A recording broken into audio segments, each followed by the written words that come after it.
Someday I'll wish upon a star and wake up where the rainbow ends. Somewhere over the rainbow, way up high,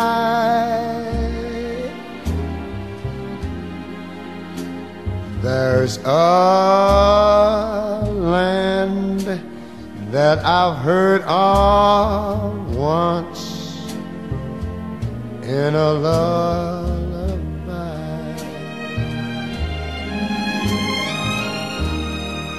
Somewhere over the rainbow, skies are blue,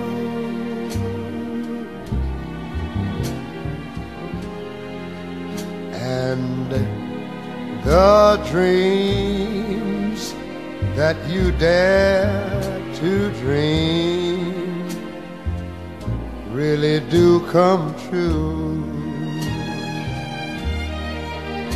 Someday I'll wish upon a star and wake up where the clouds are far behind me. Far behind me. Where troubles melt like lemon drops way up above the chimney tops. That's where you find me. I know somewhere over the rainbow,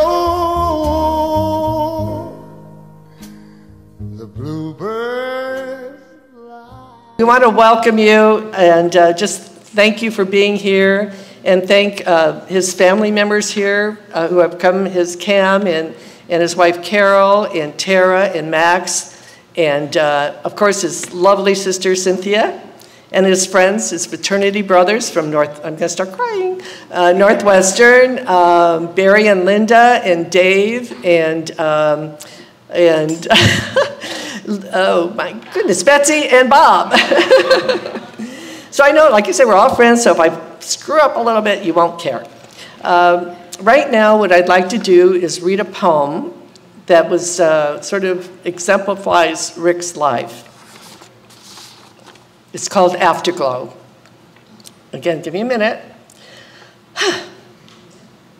I'd like the memory of me to be a happy one. I'd like to leave an afterglow of smiles when life is done. I'd like to leave an echo whispering softly down the ways of happy times and laughing times and bright and sunny days. I'd like the tears of those who grieve, like me, to dry before the sun of happy memories. Then I will leave when life is done.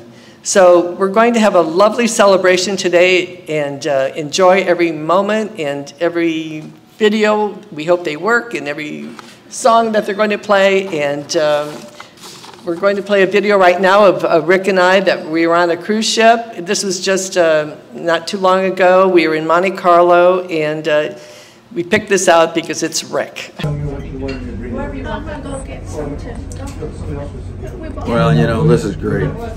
This isn't heaven, but you can see it from here. Cheers. Rick, was this like, you said you could be here forever? I could be here forever. This is like, kind of, I'll just be here, keep drinking my white wine until I fall over. And you know what the funny thing is? I could be here for like 5 years doing that. And everybody would say, you know, he really had a good life. Exactly. And here we are. This is why we're in heaven. Look at this.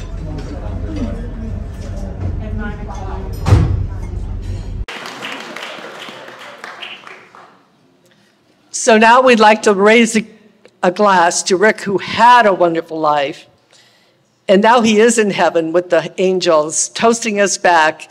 God bless Rick, may he rest in peace, and keep drinking white wine and red. Let's go. Now I'd like to introduce Rick's sister, Cynthia, who flew in from Geneva, Switzerland. And he loved Cynthia so much. So here's Cynthia.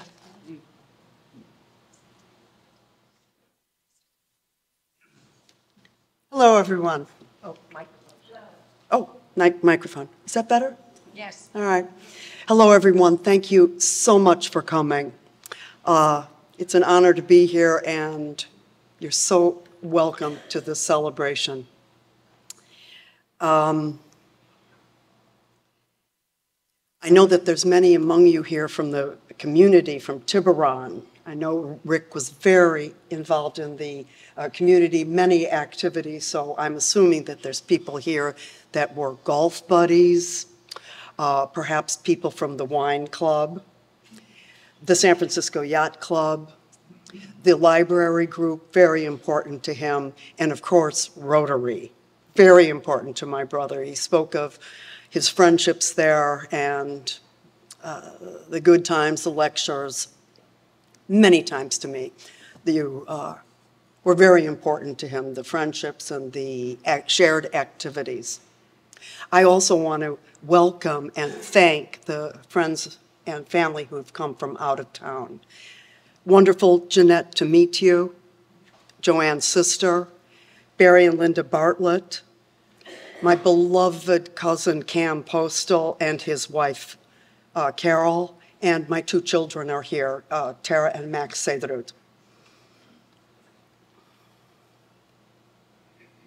Now, when I think about Rick, I think about the fact that he had not just a happy life, but a very successful life. He was a success because within him, he had all the elements that make up a successful person's life. He was enthusiastic, he was intelligent, he was ambitious, he was focused, and he was courageous. Now, I don't know. This is what I consider courage when I think about my brother. Can you imagine what kind of courage it took for him to start his own business and drum up clients, make those cold calls, give the pitch? And I saw over the years that he dealt with both disappointment and triumph with good humor and a sense of acceptance, no matter what happened in his business life. I really admired him for that. It was courage, pure and simple. Another aspect of my brother that I'm sure you all witnessed was that he had the ability to focus on things. It was part of his, a kind of an intensity that he had. He focused on his clients' needs. Very, very important to him. And I think perhaps none of you knew him in the 1990s. I'm not sure if you knew him in the 1990s, but I remember very well. He was focusing very clearly on his clients' needs. And he watched that stock market during the dot-com era go up and up and up. And he started to get nervous for his clients. One day he pulled them out and pulled them out of equities and put them into cash. He was a hero to his clients. A hero, you understand. And that had to do with his focusing on his clients' needs, razor sharp. You also know, certainly, that he was very focused on his golf game, and his piano skills.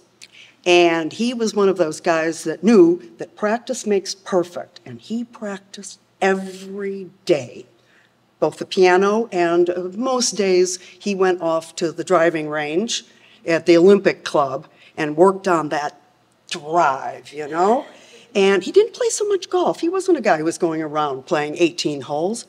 He wanted to work out on the driving range and be the best, longest driver at the entire club. And even in his 70s, he was still winning contests for the longest drives. I thought it was remarkable.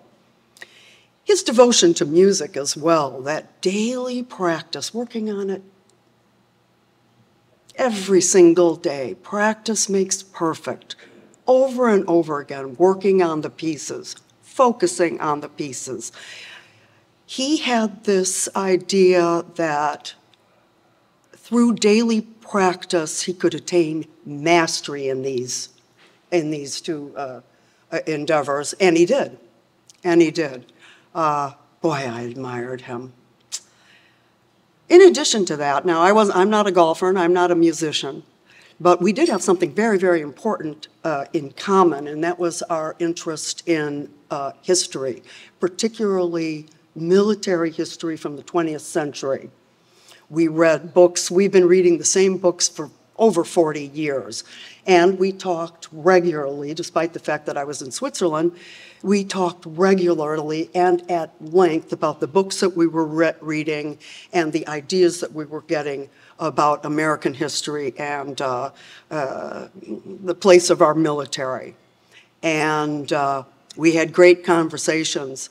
I'm going to miss Rick for a lot of reasons, but the void in my life, not having him around to discuss history and to make book recommendations, it's a void that's unfillable, I'm sure, for the rest of my life.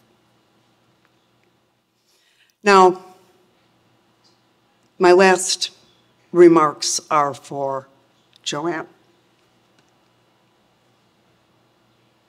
The love of his life. Not only love, but so much fun. So much fun. The laughter,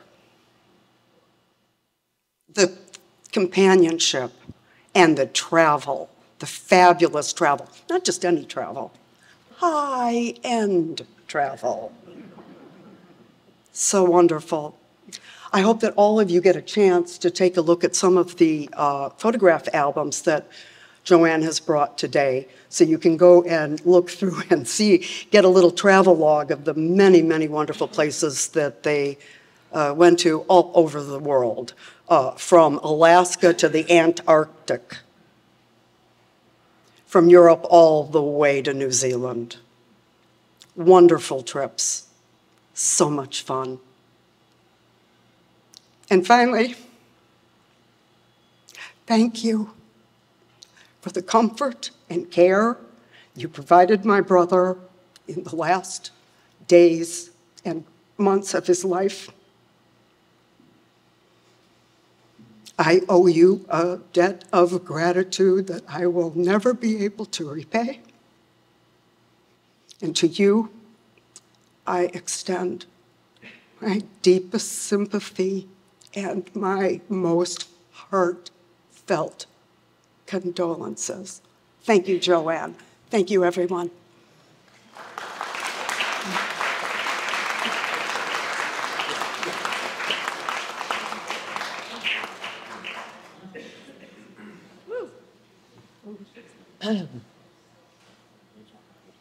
Right. I forgot who was next.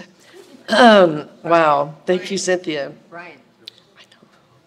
Now I'd like to introduce Brian Swift from Rotary.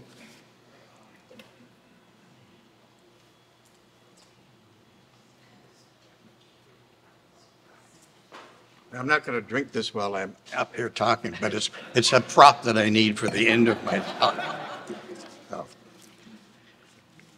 So I met Rick when he joined our Rotary Club, which was towards the end of the year 2000. And Rick liked to talk and talk and talk. And I was a good listener. And especially since, to me, he had like an encyclopedic memory for historic events.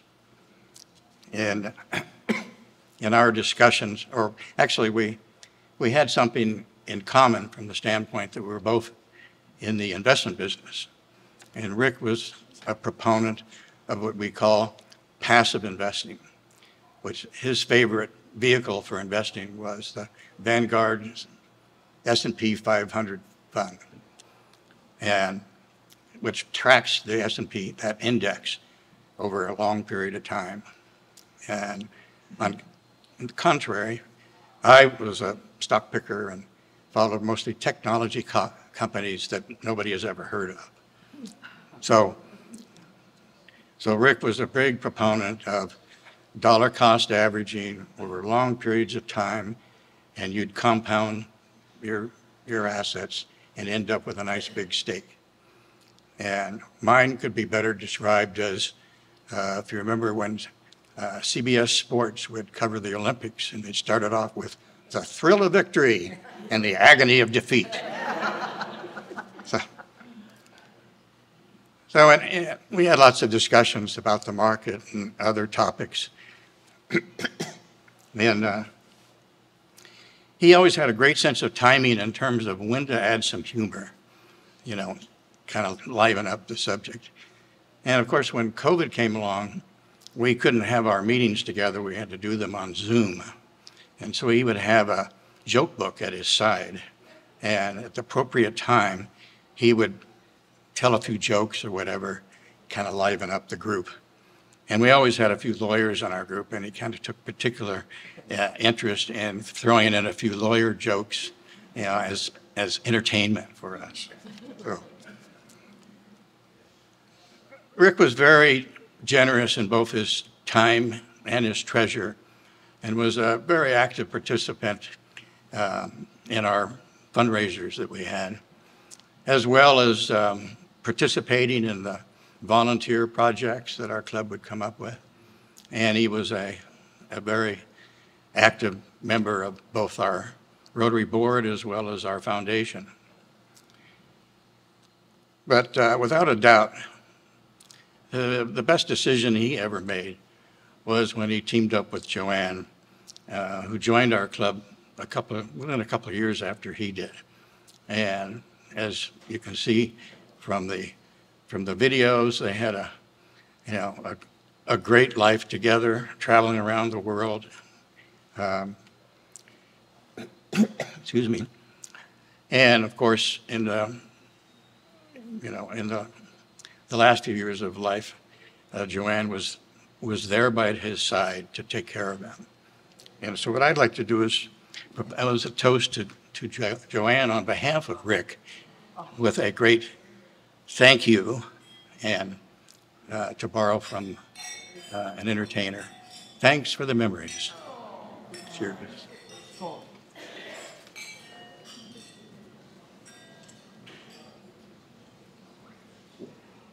Oh, I don't think anybody's ever toasted me before. Thank you. And now Rick loved the library because he loved books, as you all know. And we have Deborah Massolini from the library to tell a little bit about his work and his time on the library board. It might be a surprise to you of all the other things that Rick was doing, is that he was very, very interested in the Belvedere Tiburon Library. I used to tease him and say, "Are you going to come in here every day of the week?" He was just attached to the library. He was interested, as you all know, in the Tiburon community, and it was apparent that he loved the town. He gave more than 10 years in service, direct service, to the Belvedere Tiburon Library. Rick served on the Library Agency Board, which is the overseer of the library. He was there for every month of the for 8 years to make sure that the library was doing what he thought they should be doing good books, and he had all different ideas for everything that he could come up in his head. Rick served on the Library Agency Board fiscal year 2011-2019. He was vice chair in 2015 and chair in 2016. He was on the Belvedere Tiburon Library Foundation also, and on the Peninsula Foundation for the library. Rick also helped the Belvedere Tiburon Library's capital campaign. In 2018, he received an award from the town of the Tiburon for his contribution to the community by serving on the Belvedere Tiburon Library Agency for so many years. Rick was often in the library and took the time to talk with the staff and the time to find out what was going on from programs to meeting and operations. The library was important to Rick, and he took the time to get involved in the library for over 20 years. He would stop by and sit down and have a talk. He loved parties. He was such a wonderful person, so interested in and so kind to everyone. He cared about the town and the institutions, as you all know, and I'm so sorry that he lost in such a young life. But he was just very friendly to the library staff. He'd come in all the time and he would talk to the staff about what new books are coming in, what programs are going on, and he came to programs almost once a week at the library, and he was just such a special person, and he just took a lot of love for everything that he did. And a lot of times I would be in my office back and all of a sudden, I think every day that he would come into the library and say, well, what's going on to the library today? And he was a wonderful, wonderful library patron and loved the library, loved the community, as you know. And I'm going to miss him a lot. Thank you. Thank you very much.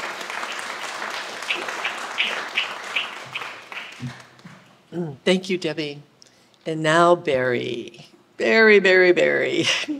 They were roommates together at Northwestern, so I'm sure you have some wonderful stories there that you can't tell. You won't tell, I hope.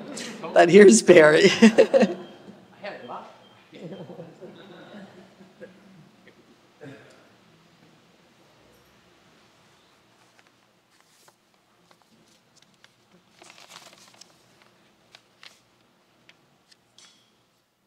I first met Rick in 1965, so it's been almost 6 decades. Northwestern had a fraternity rush in the week before freshman classes started, and we were both rushing at the same time, and we ended up pledging the same fraternity house, Phi Kappa Psi. We have 2 of our fraternity brothers here in addition. Bob Unger and Dave Rowe are here. Bob from Colorado and Dave from Maryland. Too low? Gotcha. Sorry. My wife accuses me of that, too. Speak up. The brotherhood of the fraternity meant a lot to Rick, and I may focus on that period because that was the time when we spent most of our time together and forged our friendship. The fraternity was a place of community for, think about it, 18-year-old kids that were away from home for the first time. And this was a ready-made place to have some friends, support groups, etc. This was an unusually close group that continued to stay together in a group of 15 to 25 people that got together for 30-plus years. They got together twice a year for skiing on one weekend and playing golf on the other. And he didn't miss many of them. I think he probably had the best the best attendance record of just about anybody. We roomed together in the fraternity house in our sophomore year, and I have a snapshot in my mind of good days then.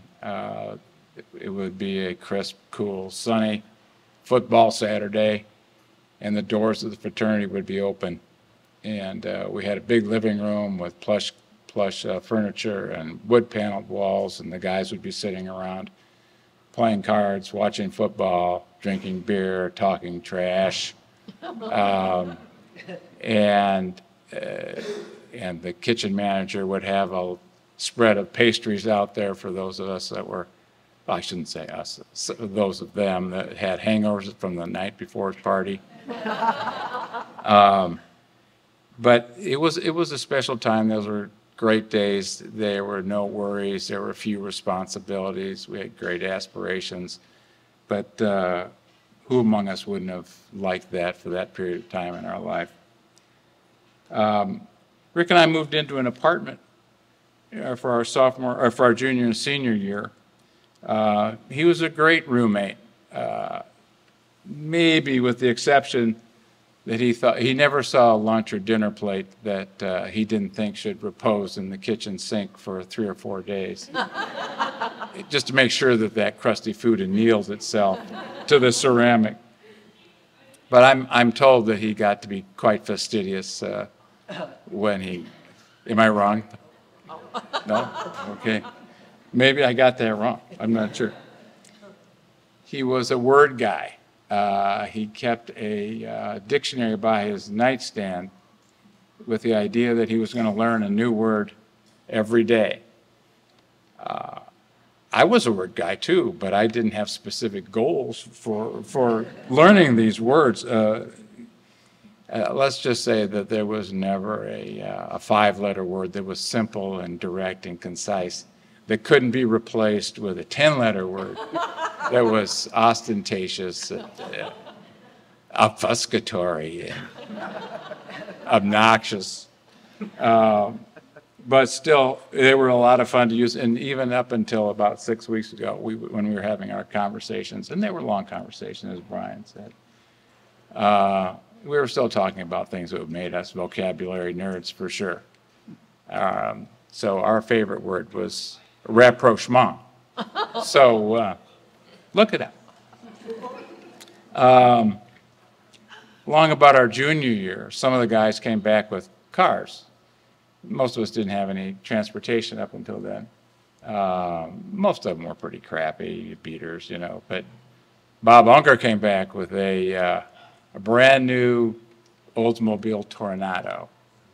Is that right? Yeah, okay. Brand new? Okay. It was very cool. That wasn't Rick's car. Rick was, he had an old Carmen Ghia that was about the size of a bread box.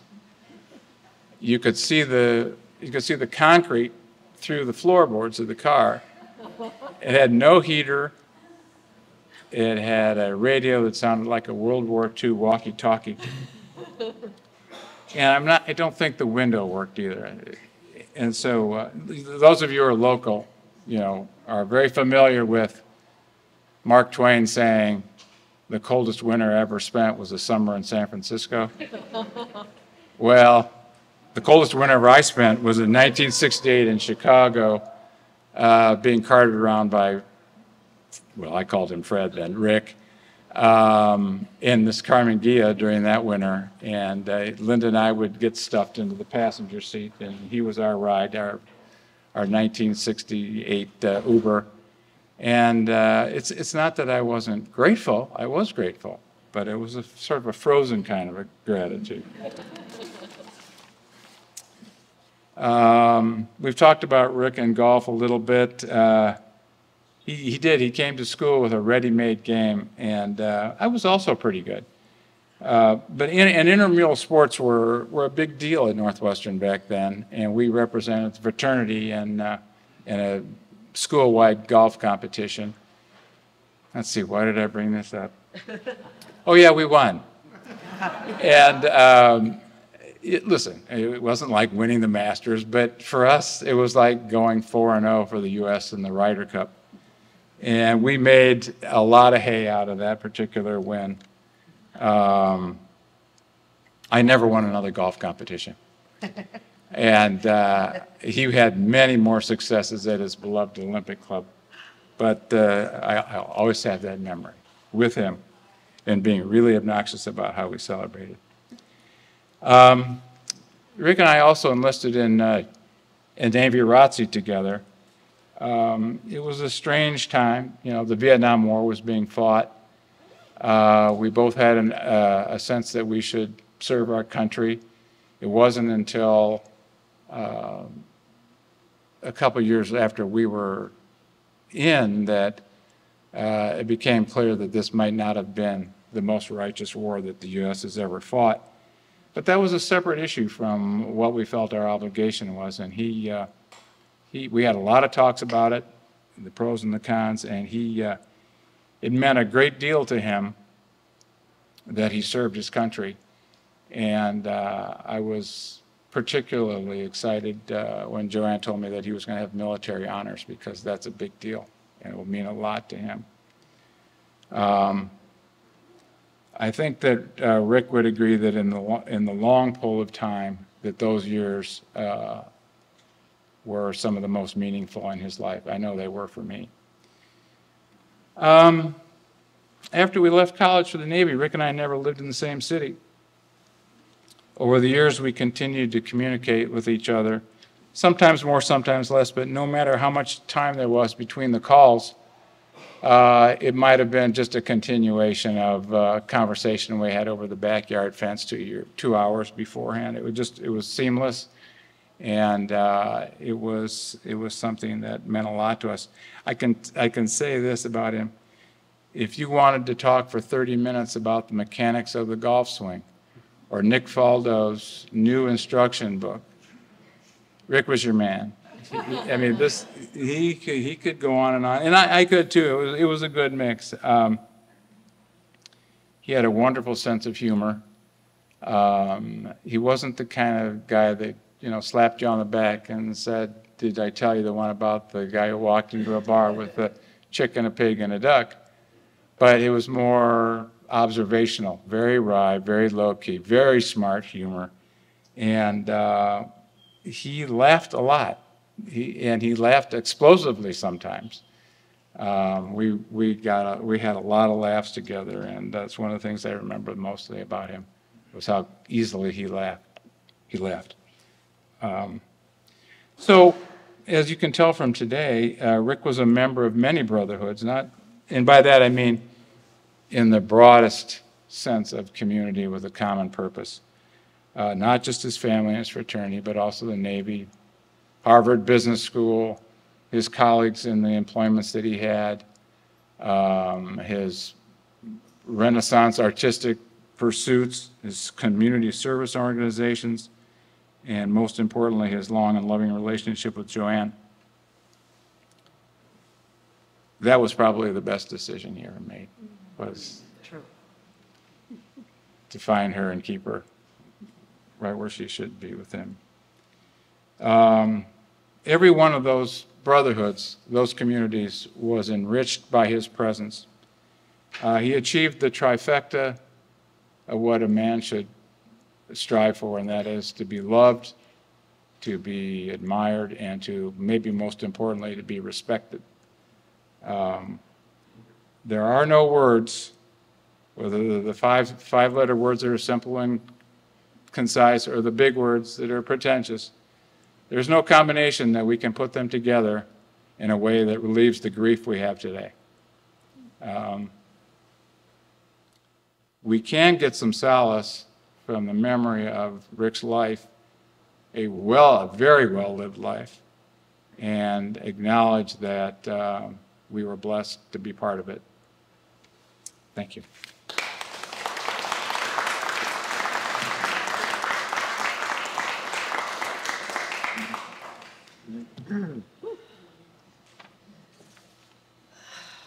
Okay. I think you're all familiar with the movie Harry and Sally. I think, maybe. But Rick and I met 21 years ago at Rotary. And for about a year, for about a year, he would sit next to me all the time, you know, at dinner. And I think, why is this man always sitting next to me, you know? But there's other people here, but we became friends. We were friends first. And that's what was so special. And he took me once to the black and white ball, and I'll never forget, we had such a great time. And we stayed up till all hours, like 2 o'clock in the morning, dancing to Chubby Checker. And he said, "No, this is the girl I want to be with." And we were together 21 years, which is fabulous. We had wonderful, wonderful travels together and just great, great times traveling around the world. But what was really special to us was actually being at home. Because sometimes there is no place like home, especially when a pandemic hits. We realized that we were really at home. And what was great about that, we discovered Cafe Joanna, which is my house. And we'd have dinner there every night. Now, I didn't necessarily cook every night because there's takeout and Uber delivery and all that, which really helped me. But we had wonderful dinners, and Rick would say, you know, we sit here for 2 hours and we talk. He said, sometimes I wonder, what are we going to talk about? Well, we always have something to talk about. And that's what made it so special. We were friends first, and then we were lovers, because that happened actually on the 4th of July. And there were a lot of fireworks in Tiburon on that night. And it was really the 4th of July, and that's when we'd celebrate our anniversary every year on the 4th of July. So it was very special. Now, one of the fondest memories of Rick is we went to Golden Gate Park once. They had this annual event where they put these beautiful pianos in the park. I think there's about 12 pianos. And it's in the Botanical Gardens. And he, as you know, you already heard, he loved playing the piano. So we found this beautiful piano, which I think there was a picture of him in the white piano. And he sat down and he started playing. And he started playing Somewhere Over the Rainbow. And he was beautiful. He just, and he just playing, and all these people started just gathering around and just listening to him and everything. And he got nervous. And he started, rather than, he was like boom, boom, boom. And all these people slowly started moving away. You know, and I was like, oh my God, you know, I was so proud of him when they were coming, and then they're moving away, and I was ready to like, oh my God, I'm going to throw up, you know. And it was just, I felt so bad for him. I felt really bad. But they just literally, they all dispersed. They were gone, and he's still trying to play the piano. So anyway, he stopped. He said, I think I messed up a little bit. I said, no, Rick, you were beautiful at the beginning. I said, all you have to do is maybe, but he tried to work on a lot of songs. I mean, at one time, he said, just pick out like 5 songs and work on those. So that's what he did. He started working on 5 songs, and then he progressed to more songs after that, but he had really, really did well with 5 songs. And now we have a little presentation of Rick to show you that he did perfect his piano.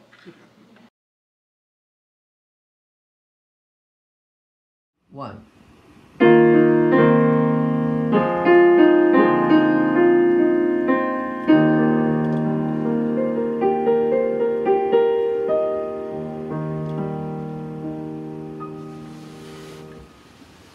Hi everybody.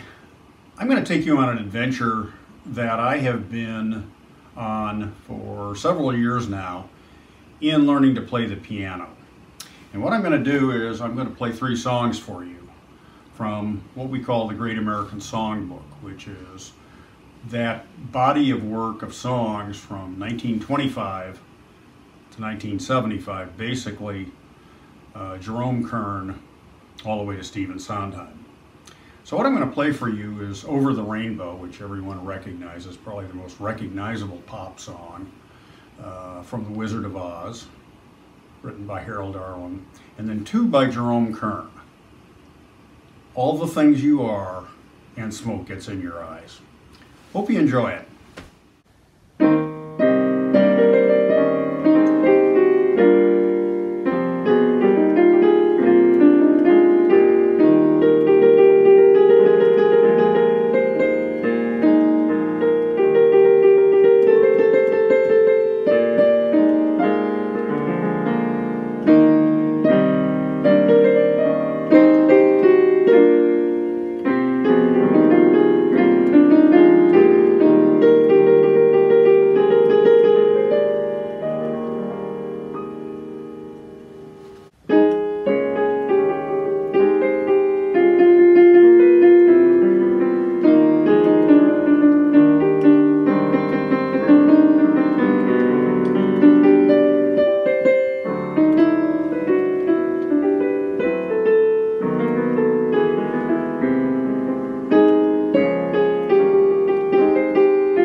that I am working on some new material.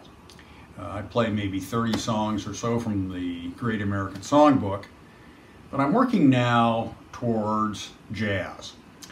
And jazz as its basis has rock and roll and the blues.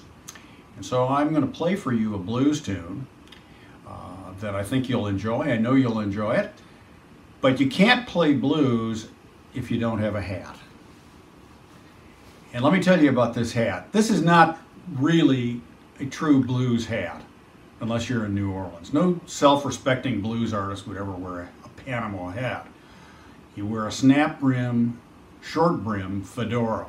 That's a blues hat. But anyway, not having that will have to do with the Panama hat. So hope you enjoy what I'm about to do.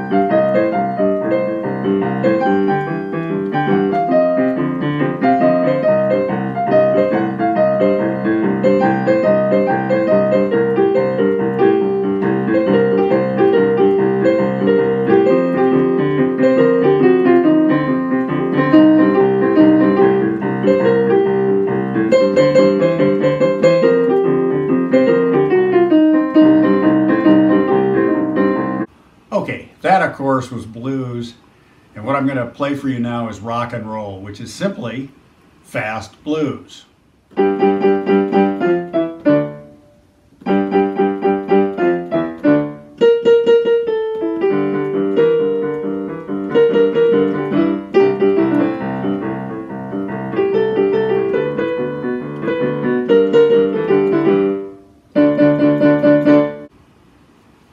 That, of course, was old-time rock and roll Bob Seger.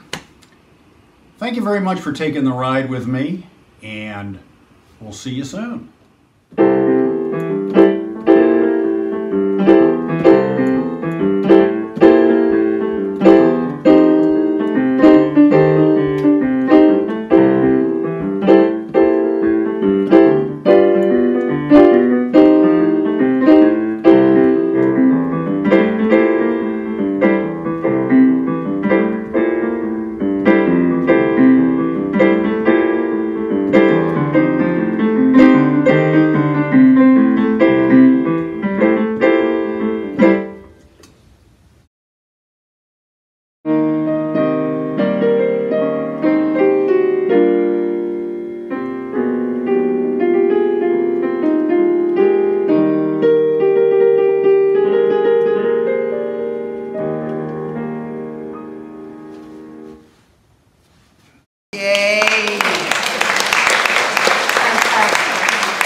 We had a lot of fun doing that, and he took direction fairly well. Anyway, we're going to do one more video, two more videos. One is just a short video that we happened to be at Point Lobos in Carmel, Point Lobos, and that was one of Rick's favorite places, and that's going to be his final resting place when we're able to do that. So we're going to do a couple short little videos, and then we'll have a special performance by Noah Griffin. Hi, Rick. Where are you? I am at Point Lobos State Park. And I first came here in May of 1971 and have been in love with this place ever since. Been here many times and never get tired of it. This is my favorite part of it, although I love the cypress grove. This is beautiful.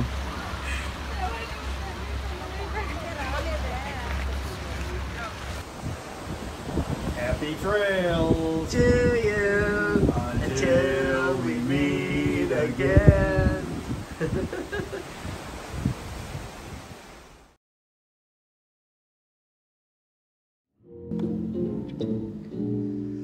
The days of wine and roses, laugh and run away like a child at play through the meadowland towards a closing door, a door marked nevermore that wasn't there before. The lonely night discloses just a passing breeze filled with memories of the golden smile that introduced me to the days of wine and roses and you. Alex Martel and Joe Nemser.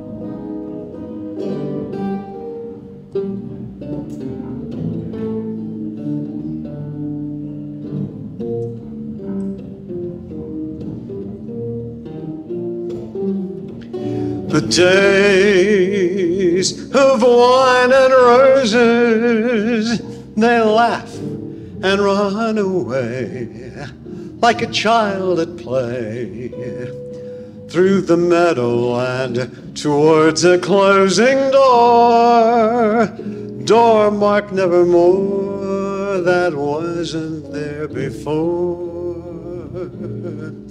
The lonely night discloses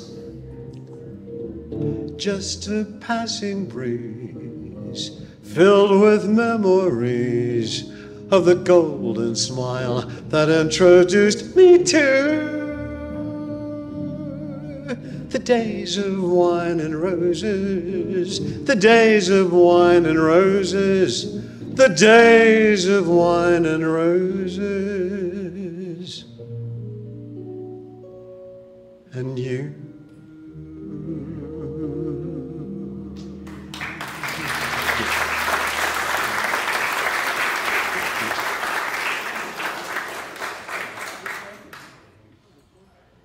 The way you wear your hat,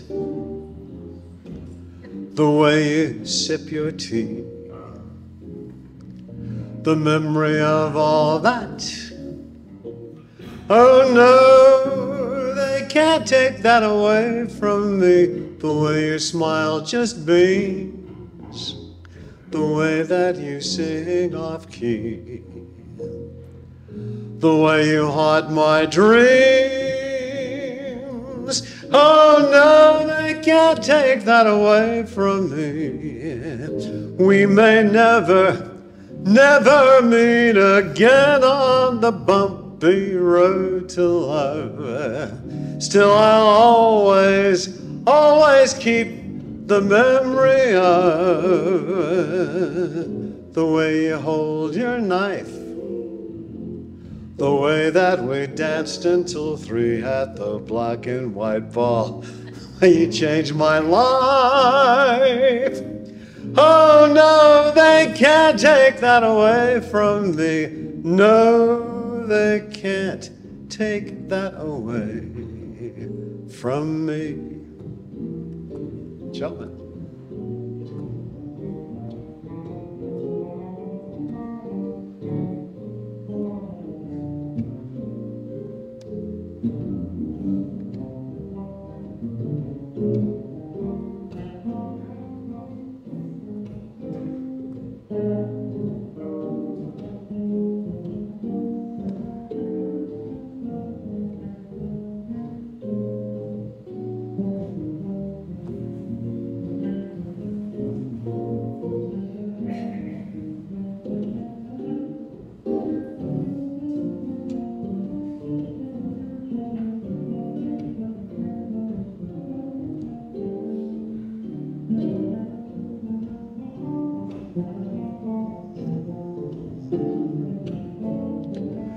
the way you hold your knife, the way that we chappy checker till 3, the way you changed my life. Oh no, they can't take that away from me. No, they can't take that away. They can't take that away. They can't take that away from me.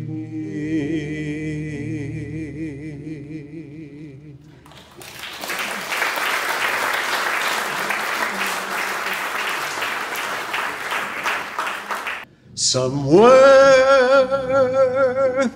over the rainbow,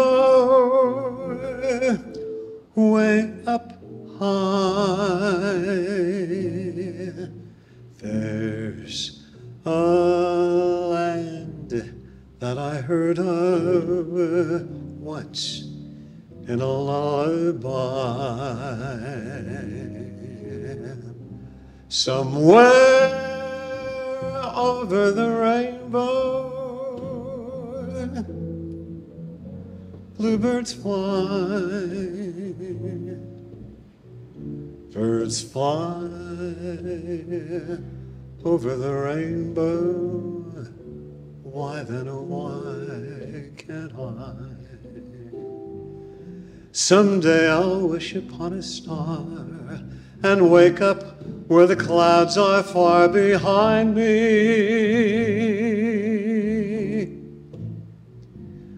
where troubles melt like lemon drops away up on the chimney tops. That's where you'll find me, somewhere over the rainbow, bluebirds fly, birds fly over the rainbow. Why then, oh why can't I? If happy little bluebirds fly beyond the rainbow, why, oh why can't I?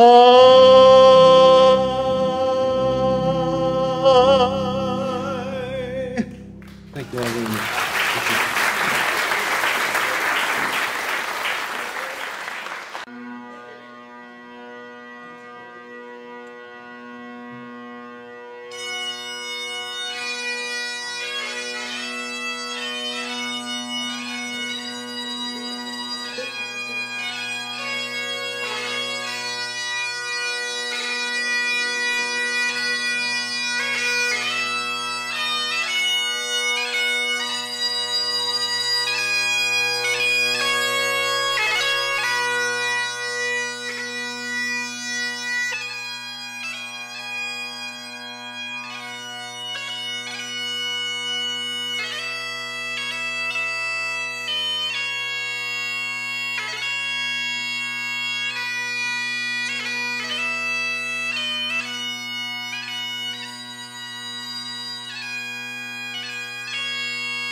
Details.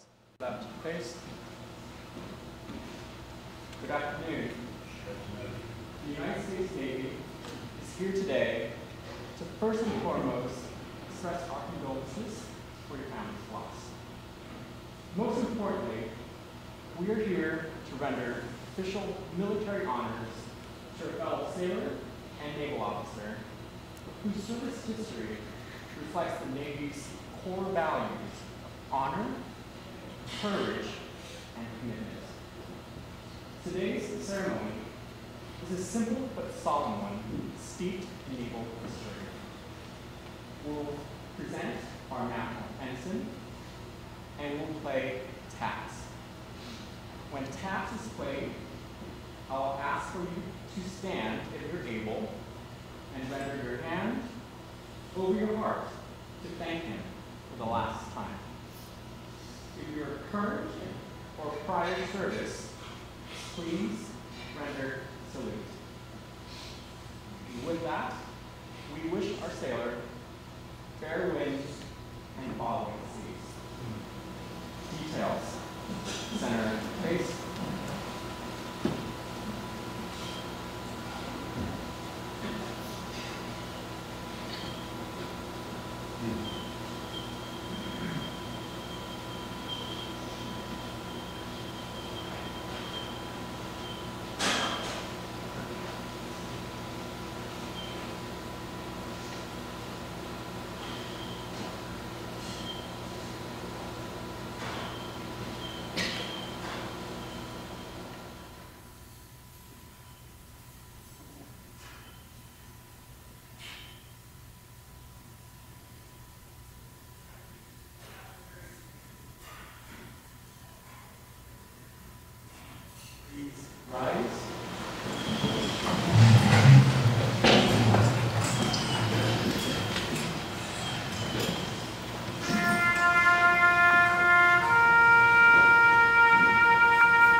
Thank you, U.S. Navy.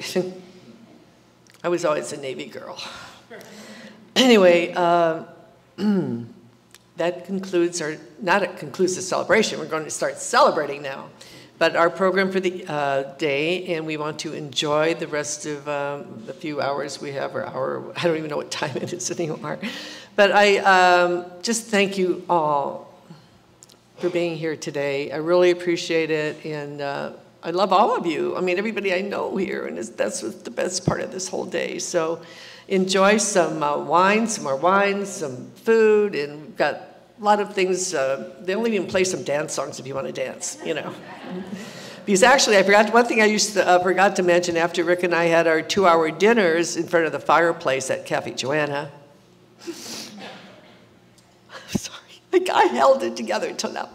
We'd always dance afterwards. That's why you have the jitterbug thing there. He was trying to learn how to jitterbug, which I taught him, but he was teaching me how to waltz. And so, because we loved cruises, as you know, and we'd like to dance around the, you know, the floor waltzing, and it was wonderful. So, and again, anyway, thank you again for being here, and I love all of you. Great job. Great job.